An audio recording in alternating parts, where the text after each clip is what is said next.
पर प्लेन गिर गया है।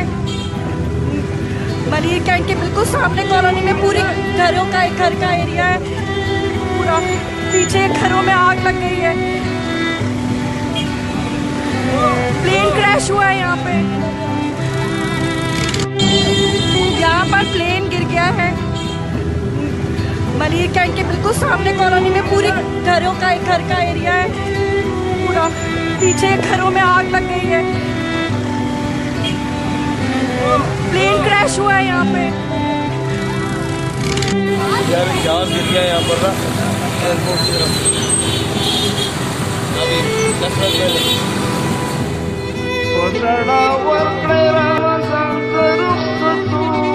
बनका चुराजे पोटीरू जुड़ बमी कबरून बनका चिराजे पोटीरू जुड़ बमी कबरूना उजड़ा